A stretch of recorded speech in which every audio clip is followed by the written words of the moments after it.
Okay, good. Let's call the Parks and Recreation Advisory Commission meeting to order. It's October 7th, 2014. We're at City Hall, and the time is 4:04. We need an announcement regarding the compliance with the open meeting law. Yes, we are in compliance. Very good. And would you take attendance at this time? Yes, I will. Thank you. Chair White, excused. Vice Chair Buckman. Here. Member Armenian. Here. Member Lee, excused. Member Ecker, excused. Member Bastian. Here. Member Lopez, he's excused. Member Sherman. Here. Member Folger. Here. Member McCurdy, excused. Member Thomason. Here. Member Thompson, excused. Member Becker. Here. Member Taylor. Here. Thank you. We have a quorum of 8. Great. We'll go to item 3 on our agenda, which is public comment. And during this portion of the agenda, public comment must be limited to matters on the agenda for action. If you wish to be heard, give your name for the record. The amount of discussion as well as the amount of time any single speaker is allowed may be limited. Do we have anybody that would like to participate during public comment number 1? Seeing none, we'll close that portion and move on to number 4. This is possible action to approve final minutes by reference to the regular meeting, September 2nd, 2014. And I believe everybody should have received your minutes via email. And I will entertain a motion So moved to approve the minutes as transcribed, right? as transcribed. I knew you did that. Very good. All those in favor signify by saying aye. Aye. Opposed? Any abstentions? And that motion carries. Thank you. Now, I know we had another 7 minutes. It's not on the agenda, correct? Right. They'll So- be on the next agenda. Very good. Thank you. All right, then we go on to number 5, report for possible action by detention and enforcement regarding park issues at city facilities and parks in all wards. Do we have a representative to give that report? Actually, Madam Chair, there apparently was a conflict there at some training, so they won't be in attendance today. Okay, so we can just obey that until next month, correct? And we'll move to Excuse me, can I have a motion for Motion. abeyance? We'll entertain a motion for abeyance for that report. I'll move to obey the report from detention enforcement until the next meeting. Thank you. All those in favor, say aye. Aye. Opposed? And any abstentions? And that motion carries. Moving on to item number 6 is the report for possible action by operations and maintenance regarding parks and parks maintenance costs for all wards. And I see Daphne is here. Would you like to come forward, or is there staff that would like to introduce this first? Madam Chair, Daphne Lagarza is here. She has prepared some information that she'd be happy to go over.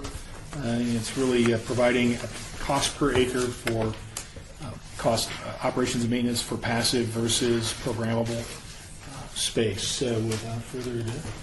Right. This information is kind of in response to, I believe, the speech director's question about what would it cost to maintain a park if it were a sports park, yet it were not used for programming. So take any sports park, for example, and let's say it weren't programmed, what would be the maintenance cost versus what the maintenance cost for it being a sports park and being maintained as a sports park? That's kind of how I interpreted the question. So these figures you see here are kind of in response to that question. The best way that we could come up with to kind of answer that question was to look at we took our last year's budget, and we looked at our passive maintenance budget, and then we looked at our sports park maintenance budget, because we actually break them out by group, by section. And we ended up dividing it over the acreage, because the simplest form to get like terms was we divided it by acreage so that we could get it down to the acre cost, and you can apply it to any size park, if you will, any size sports facility that you're concerned about. So it's cost per acre. And what we have is for our passive parks, it's about $11,692 per acre that we spend. And then for our sports parks, it's about $12,705 per acre that we would spend maintaining a sports park that's permitted. And again, these are only maintenance costs. These don't include any programming costs or anything that Parks and Recs would do. This was strictly maintenance cost. This is annual cost? Annual, I'm sorry, it's one full, and it's actually not projected cost, it's actually actual cost over a year for last year. And what is that maintenance including?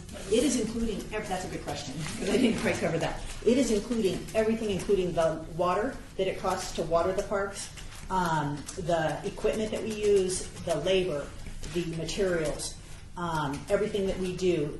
And so the difference, a lot of the difference that you may see in the cost, we do different things to sports fields than we do to passive turf, if you will, that we don't use as a sports field. So that's some of the difference you'll see in the numbers, is that we don't maintain the sports field exactly like we would maintain our passive turf.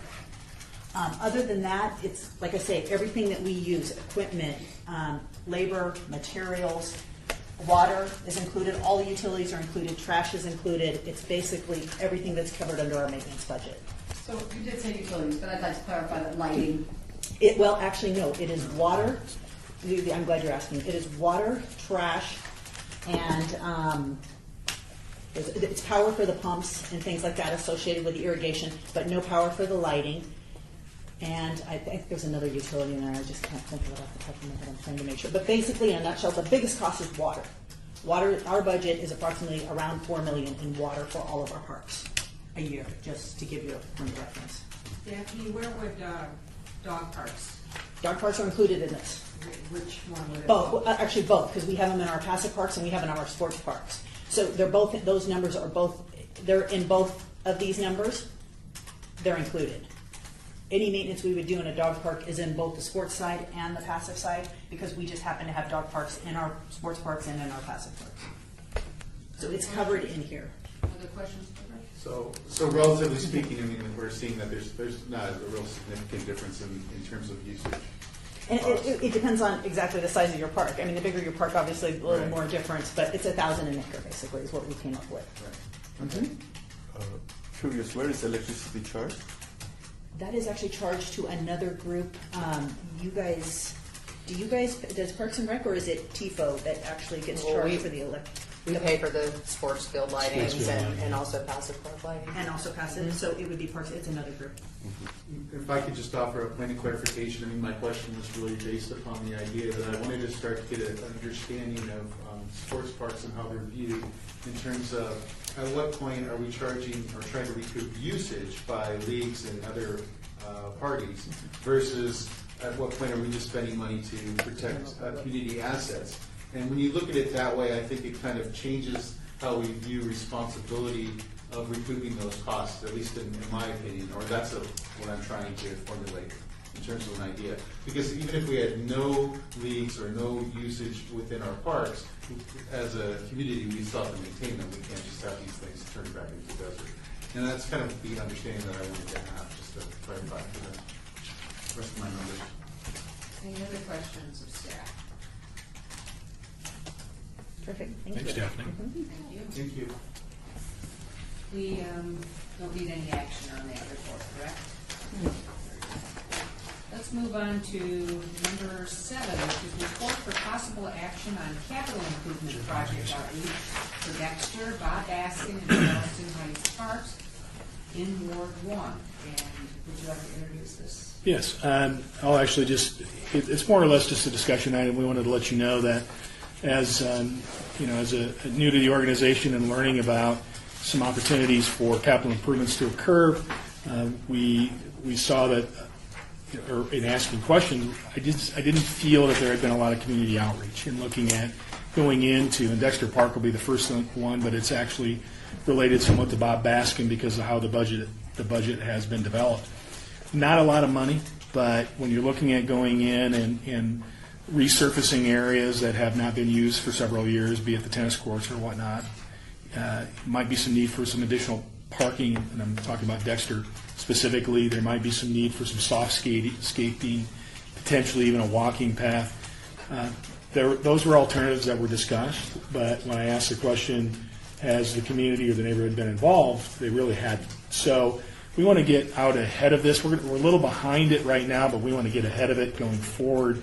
And really, when we're working with Public Works on the development of a long-range, 5-year, usually capital improvement plan, that when there's going to be a reinvestment back into those neighborhood parks, that we are making an outreach effort not just here talking about what's going on, but literally going out and trying to be in that community, in that neighborhood, inviting them into a process so that they can have those conversations. So that's what we're doing.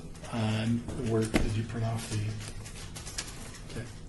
We did a press release already. Of course, it's a public meeting, so you all are invited to attend. We're going to do two different things. We're going to have a meeting at a local elementary school to really talk to the public, let them know what's going on, how much money. Unfortunately, we'll have to talk about budget and what some of the thoughts are and some of the potential costs. Then we want to take that information, work with our public works staff, and come back and do or use this community porch and be right at the park and, again, go through kind of the response and what we believe we can do, even if it ends up being a multi-year plan, or this is what we can do with the $1.2 million right now.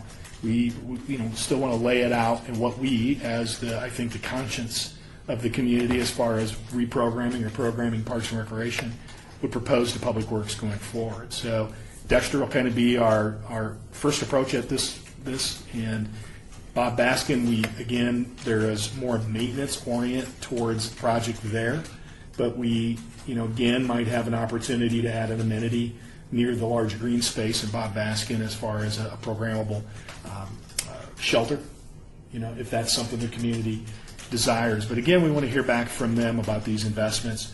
Charleston Heights, again, there's some dollars there, and there's elements of that park that just haven't been utilized, and we want to see what the community feels as far as our tennis courts in that particular area more desired than maybe a nicer basketball court or pickleball, as seems to be picking up as far as popularity in the valley again. So just wanted you to be aware of that.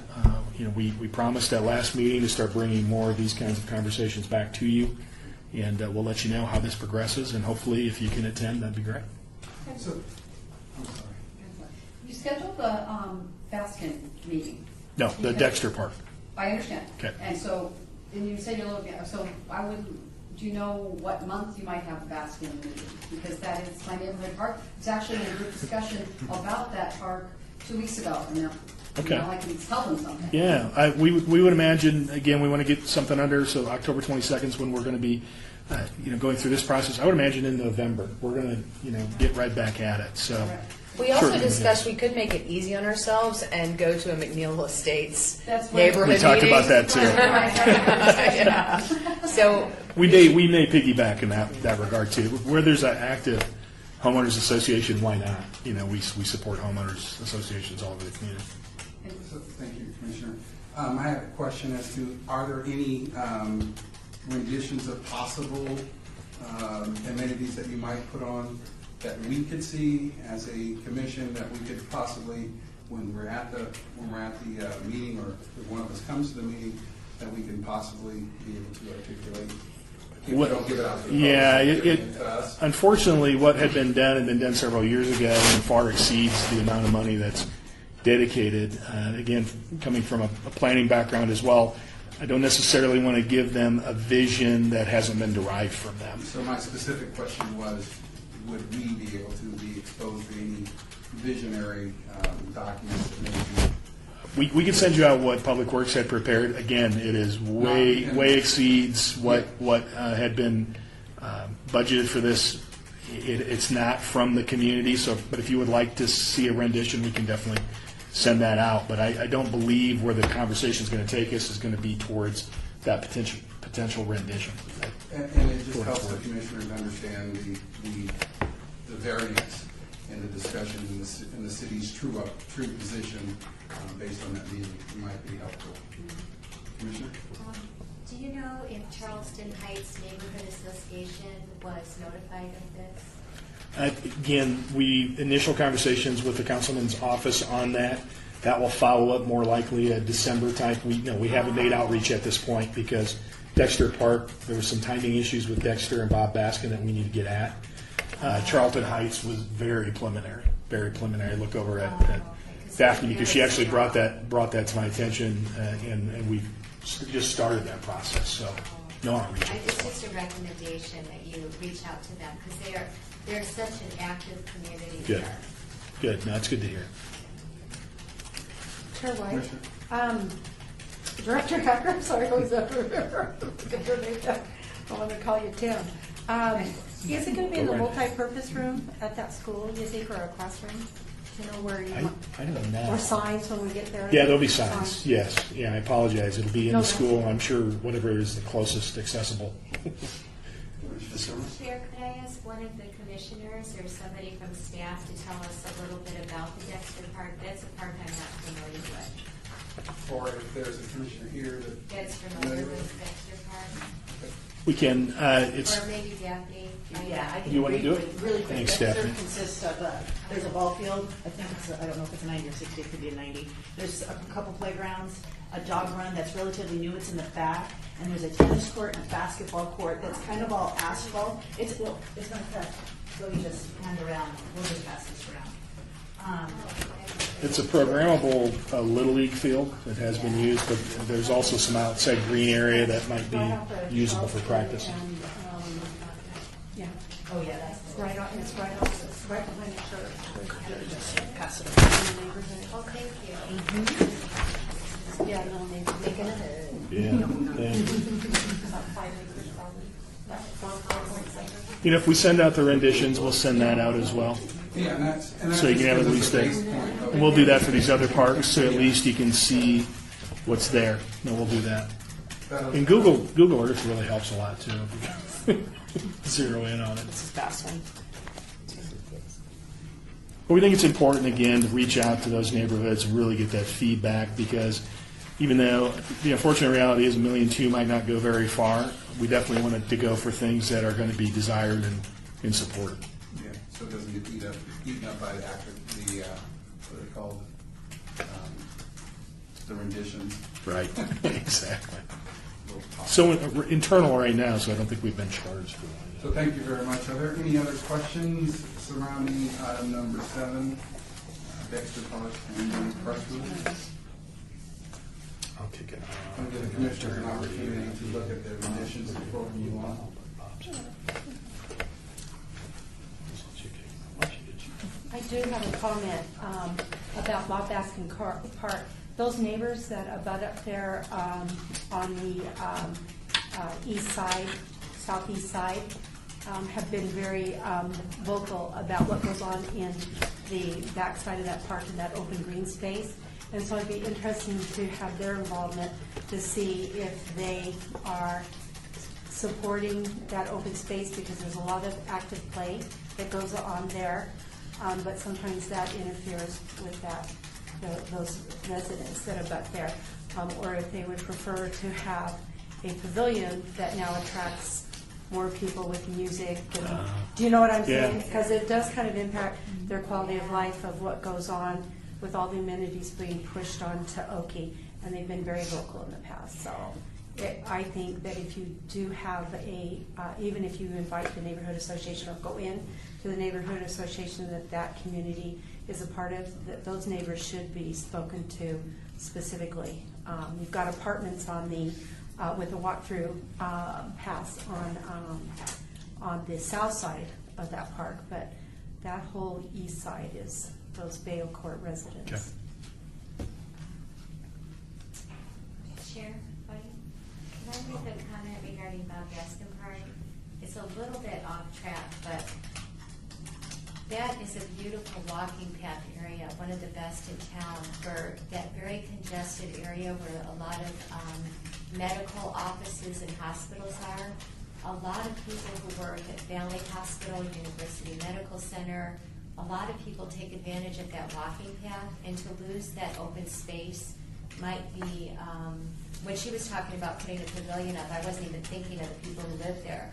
But you'll also be detracting from the open area that gives people a visible break during the day for people who actually take advantage of that during their lunch hour or break time to take Right. walks. So just wanted to throw that out. Okay. And that green space is programmed also by fitness professionals that have been there for a number of years. And I think you've been given them fees to be able to participate there recently. Don't get away with the fees. If there's no other questions or comments about item number 7, Is there any possible actions that we need to take on that? No actions heard. We'll move on to number 8, discussion for possible action regarding Parks and Recreation Commission Las Vegas Municipal Code Update and Bylaws, all wards. I think we received the email indicating the most recent updates. Has every commissioner had an opportunity to read through that?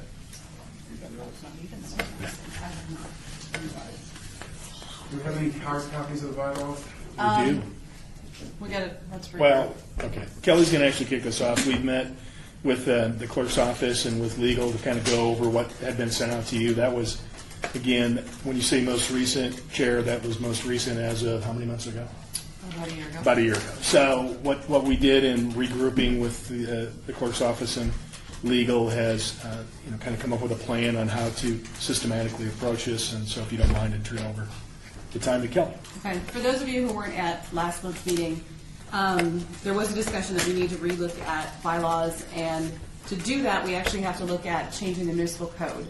We attempted to do this. It started about a year and a half ago, and then it got stalled in council and in briefings because not only was the Parks and Recreation Commission code needed to be changed, but all of the commissions. They were looking at trying to do them all at the same time. It was a bit overwhelming, and it kind of caught people off guard, and so they kind of stalled it at the moment. So we brought it back up now by the request of Chair White to look at this again to see what we need to do. As far as the bylaws go, we have to update the code before we can write the bylaws, because currently you don't even have any bylaws, but until we can update this code. So what we did is we did meet with the clerk's office and we met with our attorneys. So as we mentioned, I sent out something, probably it was last week. Here is actually a newer version. So we've already made a little bit of progress.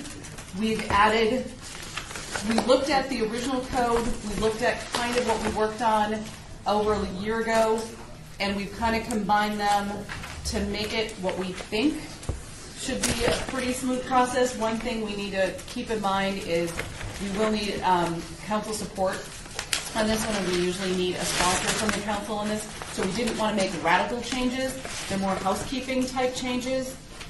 Several years ago, the board did choose to do away with the golf committee because of a lot of things that it would have to be posted, it would have to be, minutes would have to be taken, and it kind of wasn't something that we wanted to continue with because our golf courses, although on city land, they're still privately operated, so we don't have a whole lot of control over it anyway. You'll still see a reference in here to golf courses, just so we didn't really upset the apple cart. We left it in there, but it's kind of an open thing where this board still may have something should the golf courses ever come back to us. So we wanted to leave that in there. It's pretty basic information. It's pretty basic on what the commission does, how the officers are appointed, when the meetings are, and those kind of things, the terms. So take a few minutes if you want right now to look it over. What we can do is we can also bring this back to the November meeting, because hopefully by then we'll have an update to see how we can proceed with getting this up to council for briefings, and we can move forward. Once this is approved by council, then what we can do is we can look at the bylaws, which I did send everybody a copy. That was a work in progress as well. With this updated slightly, we'll make some modifications to that once that comes up, and then we can put that back on the agenda so everybody can review and make comments. So, first of all, I'm sorry, Commissioner Sherman, do we have a sponsor in mind, a council person? Not at the moment. Do you need a suggestion from the commission, if possible, and then? That would be great. Yeah, Yep. certainly. I have a question about section 2, section E, where it says the officer shall hold office for 1 year or until their successors are selected. I thought we were a 3-year. You are 3-year. Officer would be Chair White and Vice Chair. So every January, how we vote on who is going to be the chair, that's what that refers to. Thank you. I panicked. Nope, you're fine. It's still a 3-year term. Yeah. Okay. That's in 20B Okay. in the front. So we have a suggestion from Commissioner, Vice Chair. I'd like to see Steve Ross take this forward to council. Okay. He's a big supporter of Parks and Recreation. Can you vet that out and let Kelly and or give his office an opportunity to contact them. That'd be great.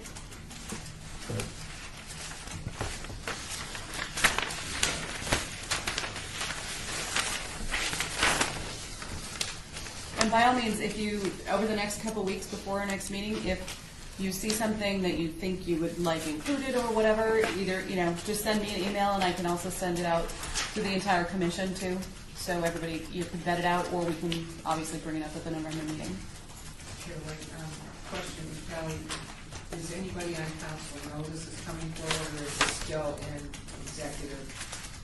We're still at the executive discussion at this point, and then we'll leave that up to Tim to bring that up. So, I just want to be clear, am I contacting Steve, or are we waiting until we have a solid ordinance to?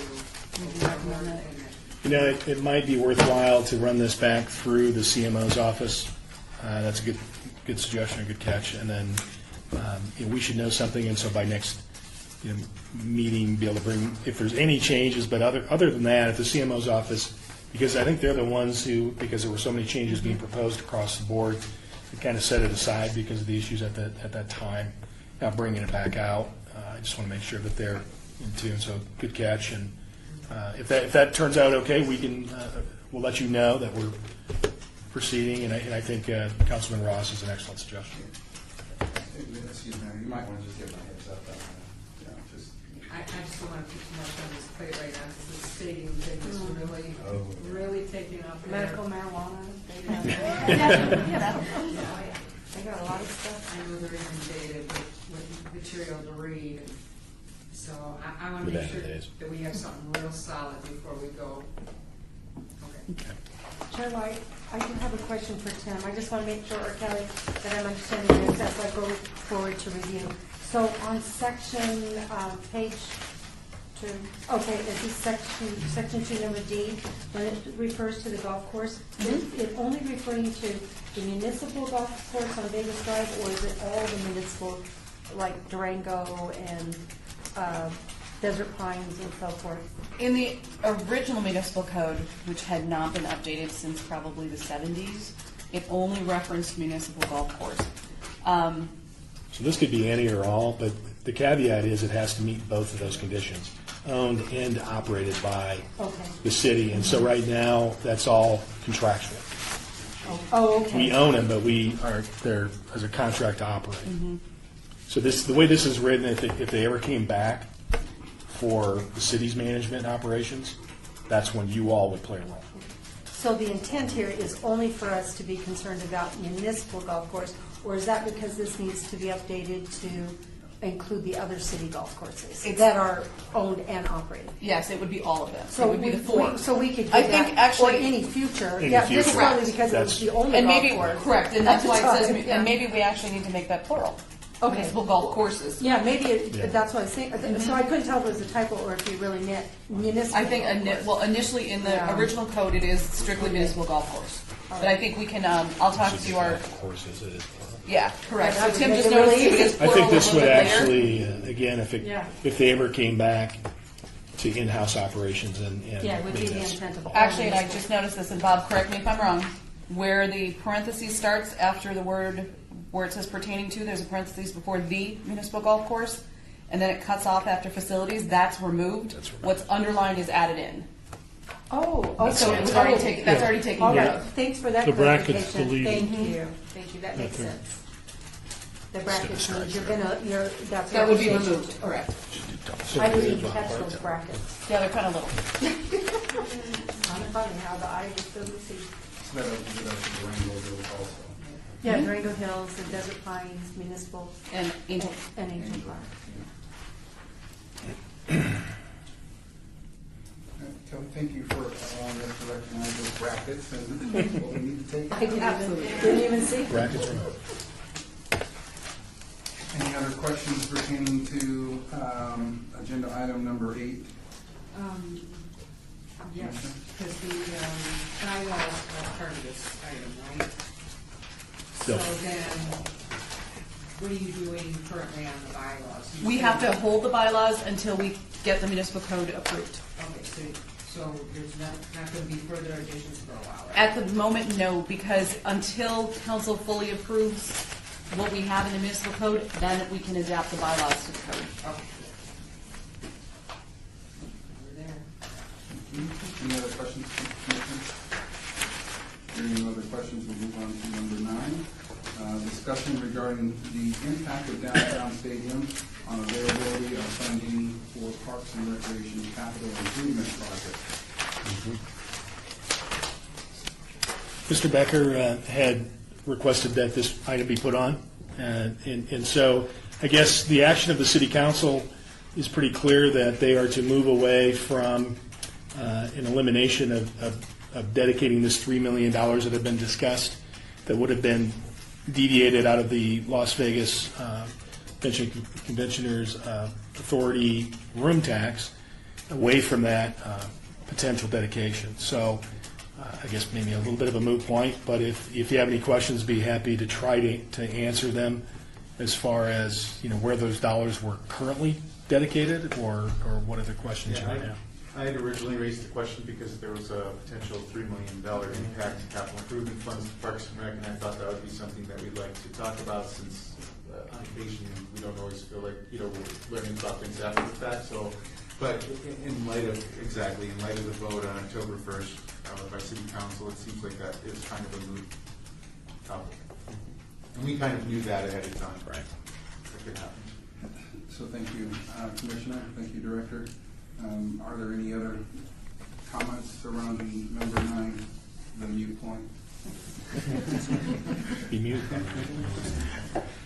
Hearing no other, hearing no questions or discussion, we'll move on to number 10, report for possible action by Parks and Recreation Director regarding department announcements, all boards. Thank you, Chair. Just a couple of things we wanted to keep you abreast of. The Doolittle Playground ribbon cutting is scheduled for 11 a.m. October 30th. If you haven't been by that playground enhancement, it's incredible. So if you can do it at 11 o'clock in the morning, please come down and join us in that ribbon cutting. Nevada Day's 150th anniversary parade. We help, I guess, support that effort. We don't run it. 10 a.m. October 31st downtown. So if you have a chance, please come down and have fun and enjoy that. There will also be free entry that day out at Floyd Lamb, Tule Springs. There's going to be an event out there as well. So we'll make sure you're aware of that. Also, just to keep you abreast of where we're going as far as our fee increases that have been implemented and how we're vetting those processes. Most recently, we reached out to users as it related to facility fee enhancements and including our light fee to make sure that there was proper notice given on that. And that was done in August. We had some feedback from users of our facilities that resulted in us creating a policy or procedure as far as it related to peer counseling, some Alcoholics Anonymous, for example, kind of a peer counseling. And so we wanted to address some of those kind of unique users that if there is a contribution by participants, it's very minimal, just to cover costs, and with our increases to our classrooms or whatnot, we could have displaced some of those very important groups to the community. So we did, based on the feedback we got, I think we've found a way to remedy that. It's not finalized yet, it's being implemented. And as soon as that policy is finalized, we'll let you know, but it's going to keep those groups in and using those facilities, which was important to us. I guess we do have a draft. This is a draft. So it gives you an idea of the approach. It's actually, it's one of those things where because of the implementation schedule, we want to make sure those folks were kept in the facilities, and they are. And could you just, again, just explain what we have in our document, in our hands here? This is, well, first and foremost, we're just kind of explaining again the outreach that we undertake to assess, folks that are impacted by any fee increases. And so the first round of that was done in August. It was basically the facility charges, and we added the lighting to make sure that the lighting was properly vetted and shared as far as the MSU sports fields lighting fee. So we did that. this was an outgrowth of that. When we get feedback, even though this was from not-for-profits or not businesses per se, it was still important to us when we have groups, peer counseling or whatnot, or senior-oriented classes that use rec centers, to make sure that they weren't negatively impacted by increases in fees. And so this policy is an approach to establish consistent, how to consistently and fairly address all these potential user groups. And so based on the types of feedback we got, we established some pretty clear criteria and seemed to have satisfied the concerns that were shared with us from these groups. And I'm happy to say they're all continuing to use our facility. So that's kind of, as we go forward with feedback, outreach, we will be going out again to look at some increases for aquatics. We're looking at fitness passes. Is there anything else? Senior memberships may be impacted as well. We're going to try to be very reasonable on how we approach that, but right now I think you've heard from staff in the past, their senior memberships, for example, it's $2 a year. It almost is more costly for us to actually process that than the $2. And for a lot of our seniors actually have volunteered that they'd be willing to pay more to help support the senior centers. And I think a lot of that conversation gets back to value. If you're providing a valued service, if they have value into the program or the services, that's the way to approach that. And again, we're going to be doing the outreach. We're going to be seeking feedback from those folks that are impacted as we progress, and of course keeping you all informed as well. We have another handout.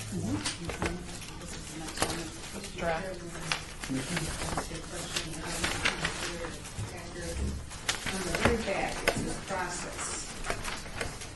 So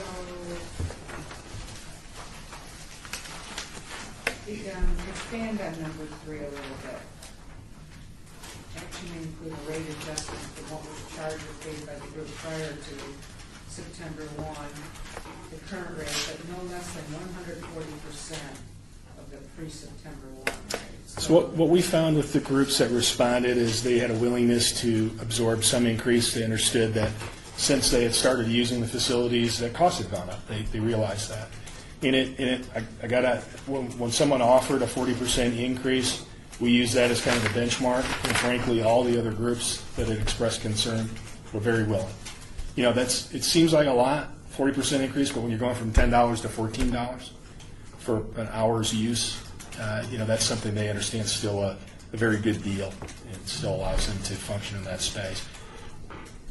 My approach is always to be very consistent, and so you establish criteria and you have a consistent approach. And since we have some varied pricing in our classrooms as of that date, that seemed to be the best way to approach that.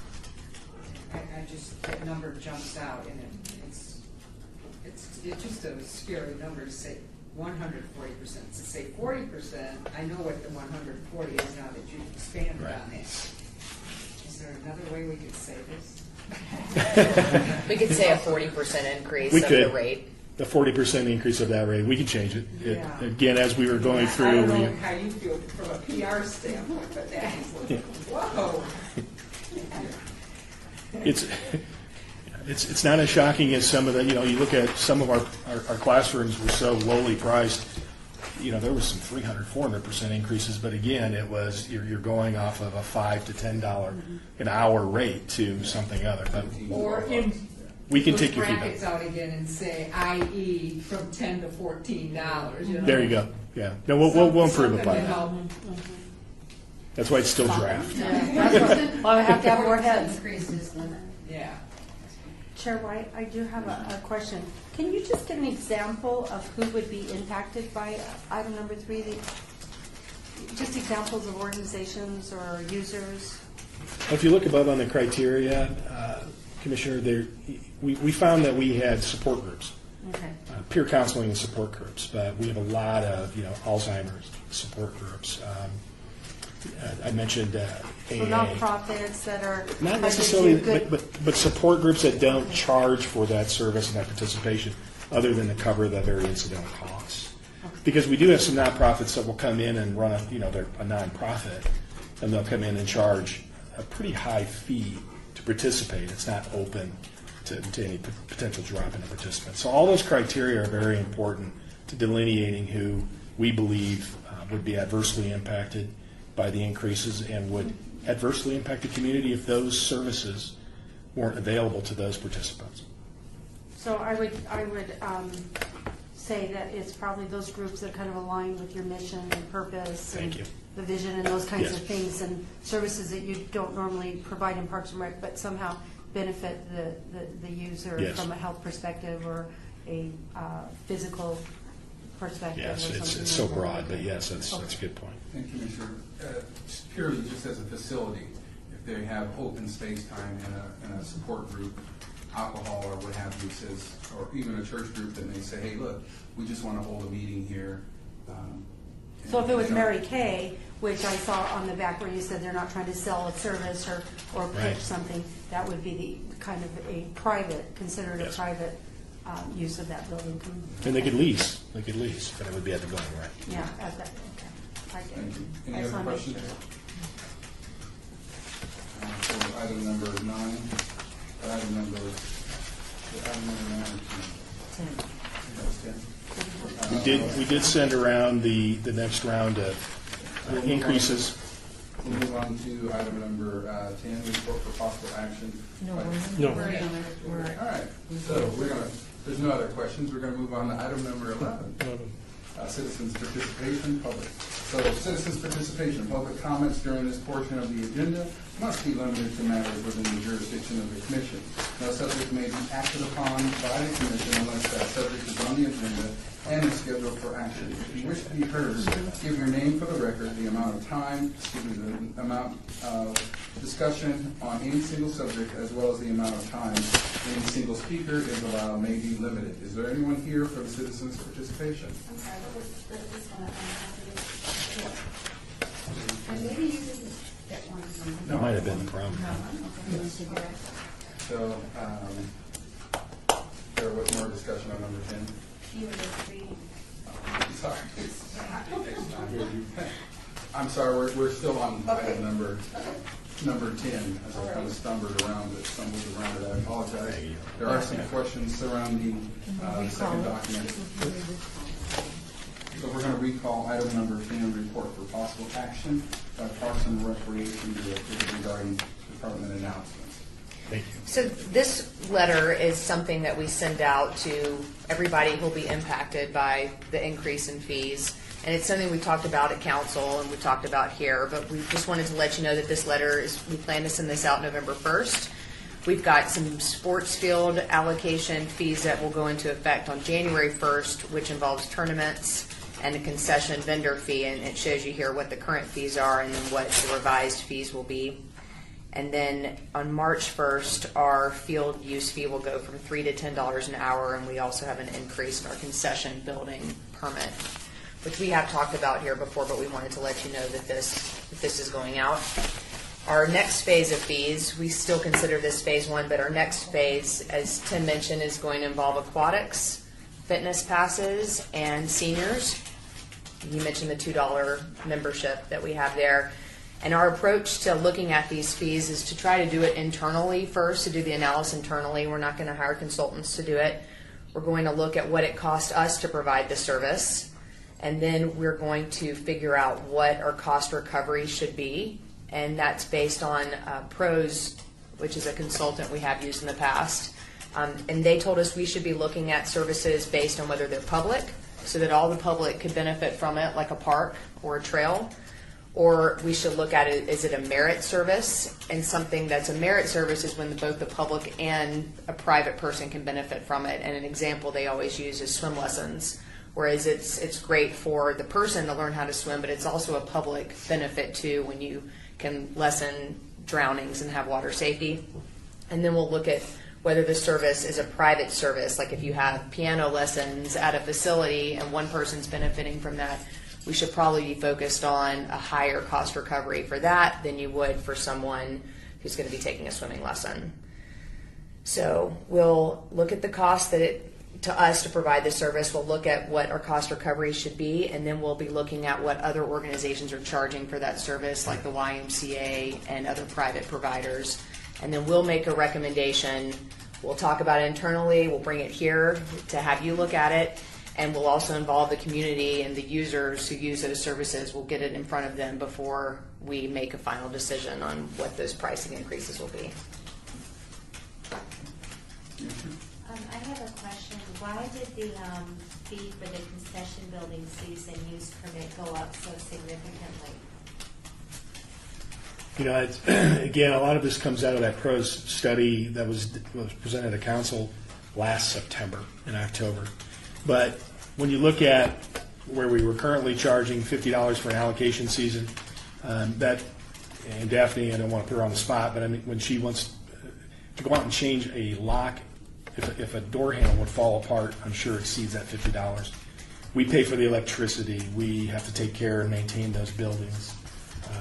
And the city just has not really looked at that as a, to really try to recoup or cost recover on what it really costs to provide those facilities. We acknowledge that our leaseholders put equipment in there, but again, outside of the equipment that they put in there, the city covers, correct me if I'm wrong, Daphne, covers all the other expenses. So it's felt that that's a way, again, to help maybe lessen other areas of increase by focusing on those types of facilities, but still move us towards the cost recovery goal of 50% by 2017.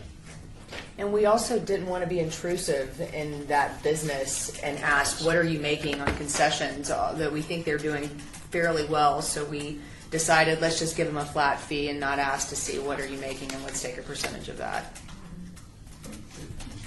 I was going to ask, you said this was the first phase. What is the second phase? Just the aquatics, or will the other sports organizations also receive a second phase of increases?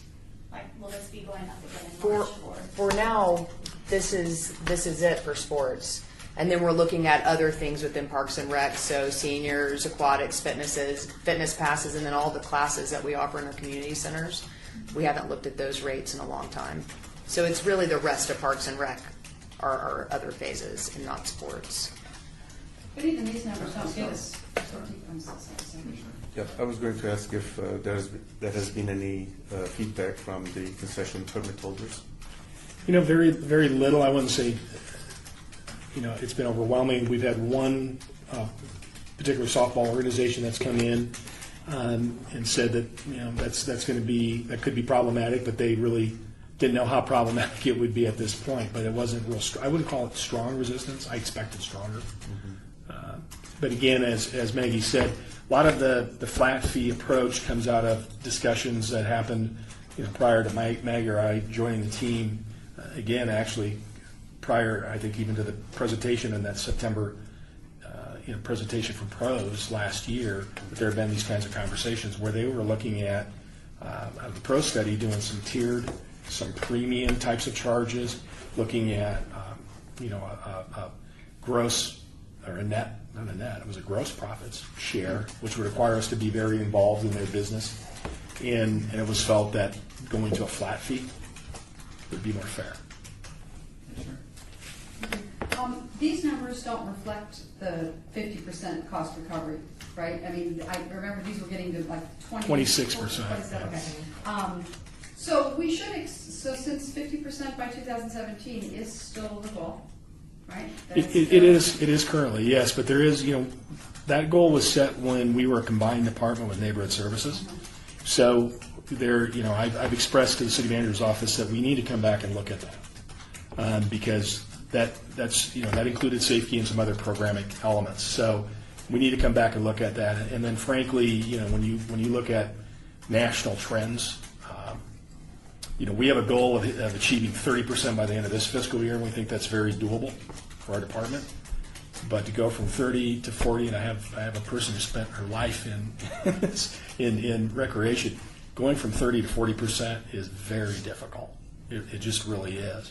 So I think we need to be more reasonable, or take a more reasonable look at what we can achieve by 2017, and so that we are going to go back and revisit that. This, as far as we're concerned, until 2017 would probably be I don't want to make any blood oaths, but we wouldn't want to go back to municipal sports that soon. And there was there was a report that was given out by that consultant group, and I know I received it. So can that be available for the new commissioners or the commissioners that may want to view it? And it gives a lot of background information surrounding what decisions are being made now. It's a good suggestion. That was over 4 years ago? Yeah, it was updated though for last time. So we can do we'll pull the updated version. And it was presented at council in September, I think the second meeting Second in meeting, September. yeah. So We'll pull that off and get that distributed because it is. It's an exhaustive report. It really goes into a lot of details, and then there's a subsequent meeting that staff and another consultant provided additional information. So we'll share both of those reports. Thank you for sharing nowadays. Apparently, we haven't gotten it for a while. So we'll get that circulated. It is really good information. I have Well, one Commissioner. question. Yes, regarding, somebody else.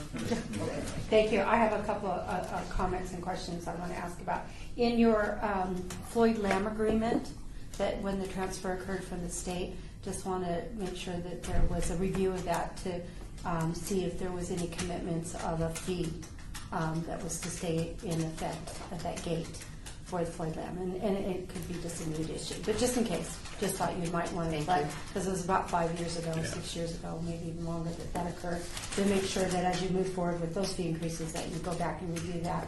Also, if there's going to be any increases to the senior population or the active adult, I was just curious if you were going to include the senior advisory board as well. Okay, they'd be good advocates for you in that effort. So I wanted to suggest that. I was also wanting to know in that 50% cost recovery goal. I just might need to be a refresher since I was in the trenches a little bit while all that was under development. Just wanted to make sure that that didn't include or the cultural arts program in that original goal. If that was after the separation of them out of the department. I think it was after. Okay, because That's a good point. Yeah, just to make sure and to see kind of what their responsibility is for recovering costs as well as part of the ultimate goal for the city of Las Vegas. I'm an advocate of the arts, but I also feel that they have classes and workshops and facilities and buildings, and that there should be some kind of city kind of feedback on or interest in that. And then in regards to SafeKey, I was thinking that sometimes, depending on how you count it, they have had high cost recovery at 100%. And so if you do have, once you analyze and look at, is it better to reduce your cost recovery goal based on what the new department structure is, or if it's just best to include them since they have success and just combine? But they're not in the department, but at the time that the cost recovery goal was set, I mean, why not just look at, you are one agency, why not look and take advantage and say, you just don't have any control, will they be able to sustain that? Because you don't have any decision-making probably because they're housed in a different department. But it might be just as valuable to say, you've got a success there if they're still cost recovering at 100%. Why not just take your reports and combine them and say, that collectively with that program and the department's goals to go. It's just a thought, No, it's a good thought, and hopefully that approach will be received. Yeah. I believe I it's don't a good know. way to do it. I know when you lose kind of part of the family that sometimes they go on with their own life. Question regarding the first item, which is sporting events on diamond fields. So, for example, at Lorenzi Park, if somebody goes in there and says they want to do a tournament, it would be $50 an hour per field, and there's 4 fields. Is that how they would have to figure it now? Yes. Okay. Because some parks may only have 2 diamonds on them, so it's per diamond, right? Per diamond, Okay. yes. That's it. That's all I need. Thank you. Any other commissioners? Any other questions? Going once? Apologize for going the first time. And, okay, so we'll move on from number 10. I'll read this long statement again. Citizens' participation. Public comments during this portion of the agenda must be limited to matters within the jurisdiction of the commission. No subject may be acted upon by the commission unless that subject is on the agenda and is scheduled for action. So if you wish to be heard, give your name for the record. The amount of discussion on any single subject, as well as the amount of time that any single speaker is allowed, may be limited. Now, there you go. Please step forward so that we can get you on the mic. You don't have to say your address. Thank you, Commissioners. And my name is Lisa Mayo DeRiso. I'm with the Nevada Youth Soccer Association. Yes, I have a simple question. This is the first time I've been to this meeting, and it's very informative. But how do we get all the reports that you've talked about? Are they online? Will they be as part of the agenda, and I can go and download them? How do we get the reports? That's my question.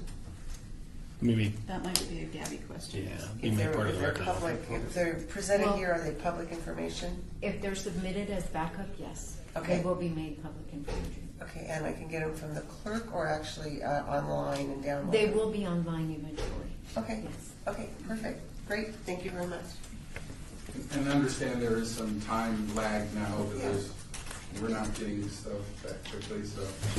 Okay. So we appreciate the efforts of the city in getting us our information. Okay.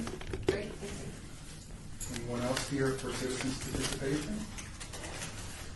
I want to make a comment, but I want to make sure all these folks back here had an opportunity, if they're just observing or wanting to make comments. I can't see, so are they all done? Yeah. Okay, I just wanted to give this to Tim and Maggie. I'm a bicycle enthusiast, bodacious, but I could ride a bike pretty darn good. And both my husband and I and my whole family are involved in bicycling, and this probably isn't a new concept, but I know as you go forward and new activities and programs emerge within the community, I thought that Open Streets, I don't know if you're familiar with that, Actually, but yes. it might not even be your department alone. Public but Works, but we are participating, but yes. or even in something in your development group that works with the downtown. I just think it would be a really good opportunity for Las Vegas to join the 100 other cities that are taking streets within their community and they're closing them for a period of time, like on a Saturday or a Sunday, and they're doing bicycling events that are more recreational and less competitive, and getting people more physically involved, getting families connected to each other in a bicycle experience as well as the community. And I participated in one in San Francisco, and it's just a lot of fun. Not only that, the businesses are reporting, even though sometimes in the beginning they're resistant to shutting down streets to give access of the public to their businesses, they're finding that people riding a bike are a little slower than in their cars. They have an opportunity to view their community from kind of a different perspective on a bike, and that they're finding that businesses are able to showcase their eating establishments or their retail establishments. People are coming back to their communities. So I thought maybe somebody with experience with the development of activities in the downtown, including Parks and Recreation, or the cultural Office of Cultural Affairs or so forth, you might hopefully maybe somewhere down the road find an event or a supporter of somebody like Zappo might be interested, and you guys all have more access to those people than we do. So, and I know Zappo is going to, and I'm working with some friends that are going to sponsor the retired RTC ride for future years. So we're working with them. So I thought that'd be Good. fun. Yeah, there is a group. Kelly and I both attended, and it is an Open Streets. Is that what it's called? We're a bronze. I guess Las Vegas is a bronze level. There's several that go up to For bicycle for friendly. bicycle friendly. Excuse me, but it's. But They're looking at the Open Streets as well as to kind of mesh into it, and it was, all departments actually were invited to the inaugural meeting, and so I think you'll see more come out of that. Public Works is kind of championing that as well. So there is a focus. There was something downtown, Bike-a-Palooza, was that? Yes. So that was kind of an inaugural event. So they hope to learn from that, build upon it. So it's very timely that you bring this, and we may be able to even get representatives from Public Works to come at a meeting or a future meeting and come and give a report. So we'll try to do that as well. Then you got Councilman Barlow, that's a bike enthusiast, and Councilman Ross, and there might even be another council person that you're familiar with. I know your city manager, Betsy Fretwell, is a bike enthusiast as well. So thank you Good for letting me information. present that. So thank you, Commissioner. And I just want to tag along the Gill Street concept where they have the motorcycles that block off the street.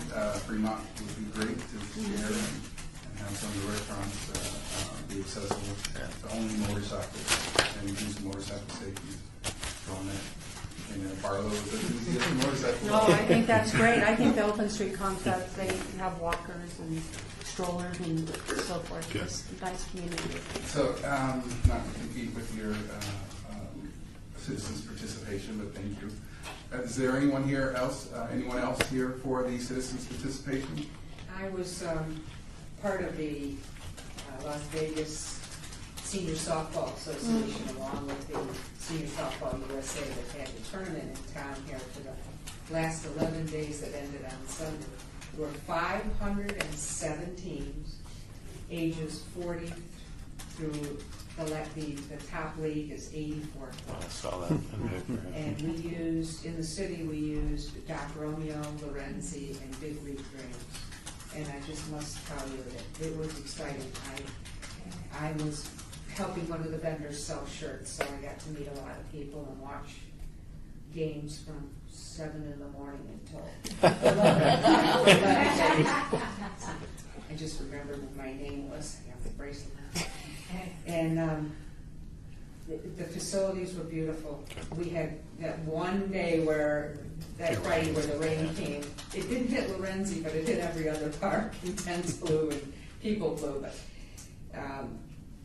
people were staying downtown at the hotels, and they were eating in the restaurants, and they were shopping at all the local merchants. And so it was very exciting. And Daphne, I know there were some challenges along the way, but I think staff did a tremendous job, and I want to compliment you on all the parks that you used. Good. So I just have one more that I wanted to bring up. I wanted other commissioners. I just want to bring to your attention, since D&E's not here, if you will pass this along, was at Rotary Park on Friday evening. Beautiful night to be out with families. Lots of families there. I counted at about 26 children in the tot lot alone, but the bathrooms were closed. So as a result of that, people were taking their children to around the building and using the outside of the building for a restroom. And so, but if you're in the park and you're expecting bathrooms to be open, so I don't know if that was in response without D&E being here, but I'd be curious as a follow-up why the restrooms were closed that early. They were open. I was back in that park again the next morning. They were open early in the morning, and there was a large event there. But it may be in response to those homeless bodies that are hanging out on the peripheral of the park between the business, and that might have been their response to that, is ensuring that the park is safe. So if you would just follow up with someone and see if that was just a one-night thing, or now that the weather's good enough to be out in the evening, maybe we could see a longer use of the restroom, even if it's till 9 o'clock. That's kind of a reasonable on a weekend night for families to be in the park. Thank you. Thank you. One more time. Anyone else would like to speak for the citizens' participation? Hearing no one,